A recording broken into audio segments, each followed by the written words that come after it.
Ooh.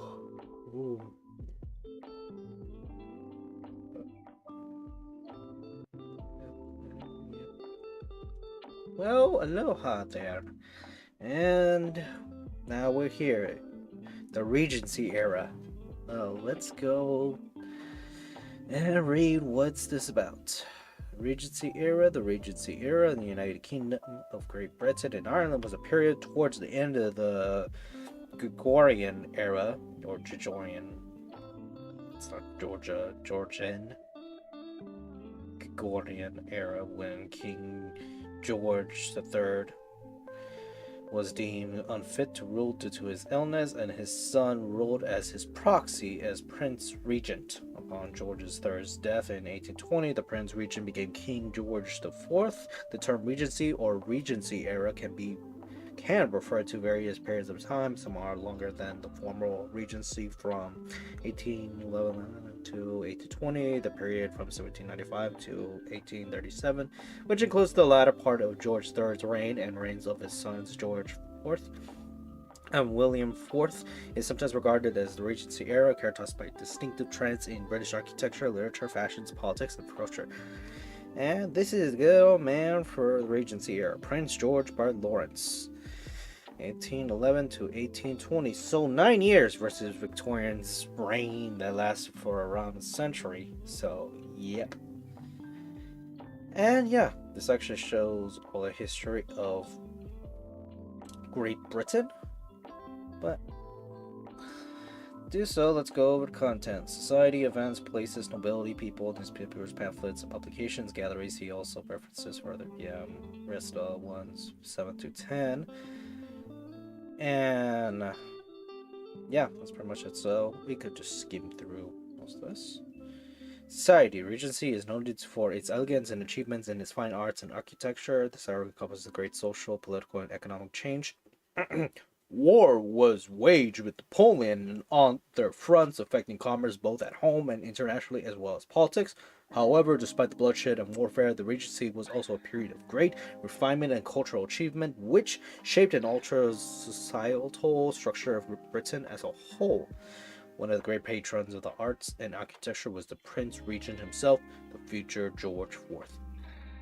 Upper class society flourished in the sort of a mini renaissance of cultural refinement. As one of the great patrons of arts, the Prince Regent ordered the costly building and refurbishing of the beautiful and exotic Rayton Pavilion, the Orient Carlton House, as well as many other public works in architecture. See John Nash, John Burton, and Dennis Mann. Dismiss Burton naturally is required to be into the treasury and the regent, and later the king's experiments, other outstripped his pocket and the people's expense. And then yeah, we go forward to here. Let me skim through this.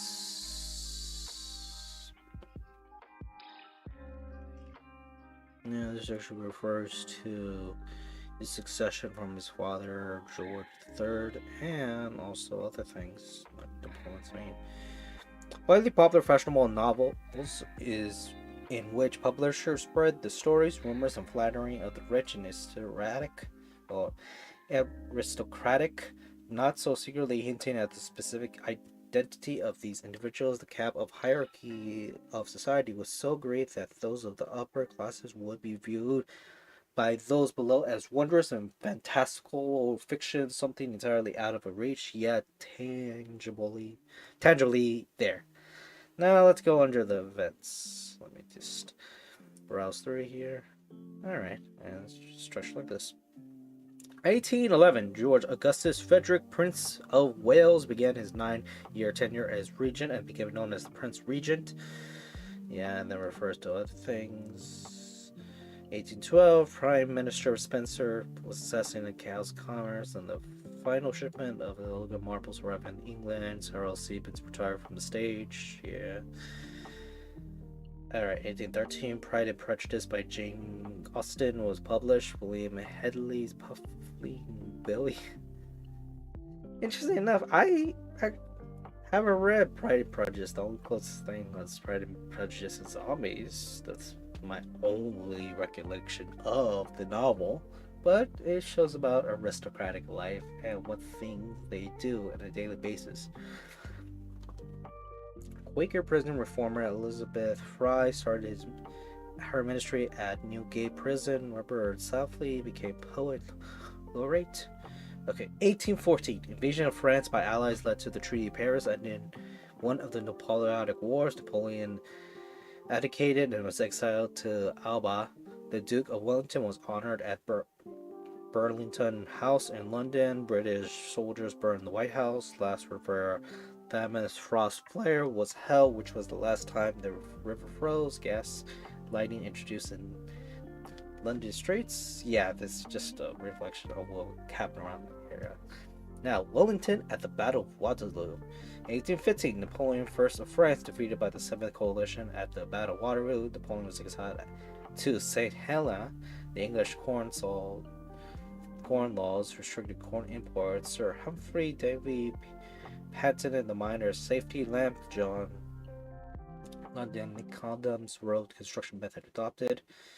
Now, all this, it's like other highlights, it has a bunch of their own pages. This is just a rough overview, but it does show this is part of the Regency era. Now, 1816, incoming tax abolished. A year without a summer following a volcanic eruption in Indonesia. Mary Shelley wrote Frankenstein.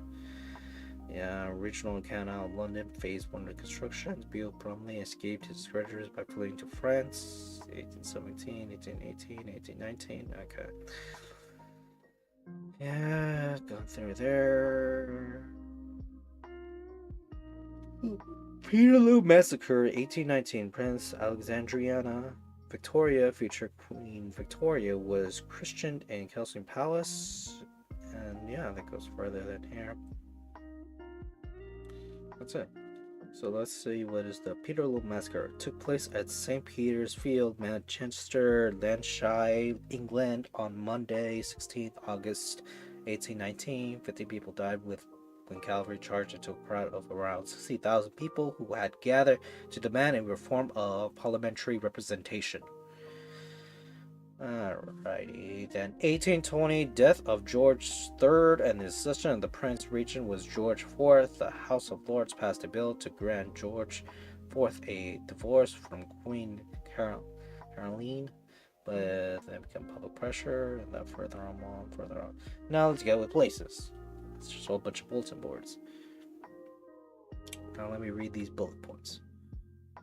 The following is a list of places associated with the Regency era: the Alfrey Theatre, Almox, Anglo's a fencing parlor, Burux, Bryson Pavilion, yeah, Covent Garden, Drury Lane, and London Dock. It's listed there, but the page does not exist. Fully mad to have it to it. Lloyd's of London, generally known as simply as Lloyd's, is a insurance and reinsurance market located in London. Okay, that's what it is now, but it's a history back then. The Gemring Street is a one-way street in the St. James era of the city of Winchester in London, England. It is the south of Harrow and adjacent to Piccadilly. Gemring Street is known as a street for gentlemen clothing retailers, so which a bunch of tourist guys just going there. Now, Marshalsea closed in 1811. New site opened in 1811 where the White Lion prison has been. Newgate Prison. Oh boy. The Old Bailey. Opera House. Bunch of other things. Alright, let's go to notable people. Rudolph Inkerman, Arthur Inkin, Henry Addington. Yeah, Joseph Banks, Mary Brunton, Lord John Clare, John Disney, Tom Cribb. Okay, let's look at the pictures. Yeah, Arthur Risley, first Duke of Wellington, portrait of Sir Thomas Lawrence, 1814. His neck is protected. Lord Bryan, looks like he's in his PJs. Edward Jennier, well, looks like he reads books in a weird, strange way. Joseph Banks, well, it looks like Donald Trump in his inauguration photo that he wanted people to use. John Nash, looks like a coin. Quarantine Nelson, well, he has a, what the hell is that? It looks like a seashell on his hat. but it does look like he really loves people, I guess, to have it around his neck. And Walter Scott. Okay, I heard this name, and that's good. Is that a dog? Oh, that looks like a weird ass dog. But besides that, I mean, it looks like he's just tired as fuck. Sir Walter Scott Firs Brayton was a Scottish historical novelist, poet, playwright, and historian. Many of his works remain classics of European and Scottish literature, notably the novels of Ivanhoe, Rob Hoy, Waverley, Old Morality, The Heart of Midlothian, and The Bride of... that's where we're gonna left it off. And yeah, so many other people, which does show that the Regency era has its history of people, things that occurred, but you wouldn't say anything remarkable for the British monarchy around this time.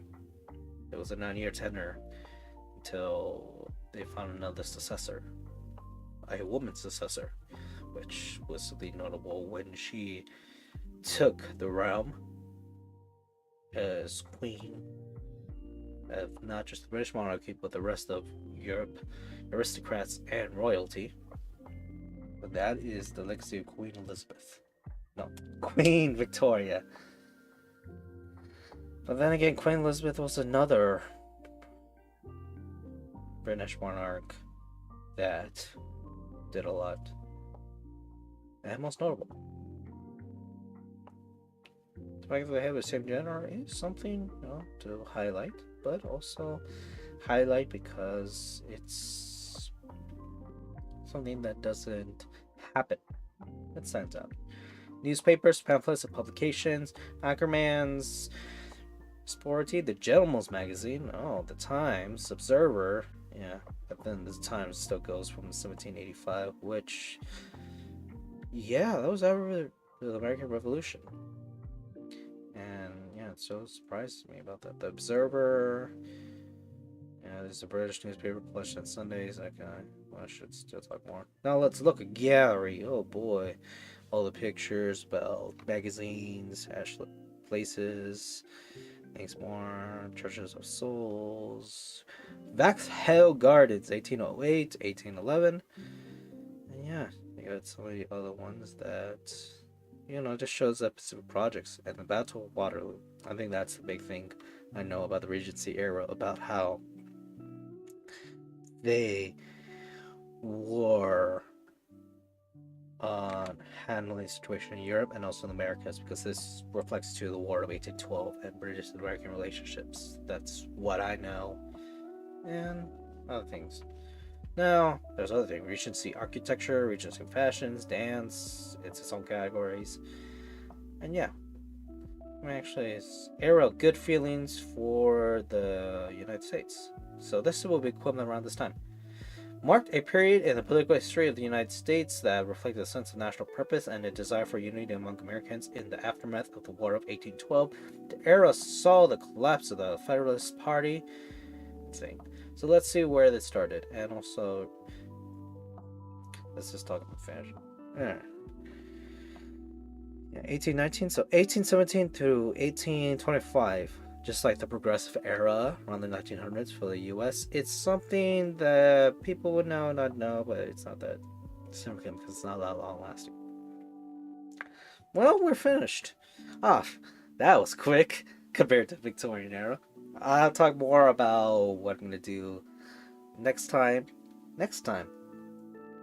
So, till then.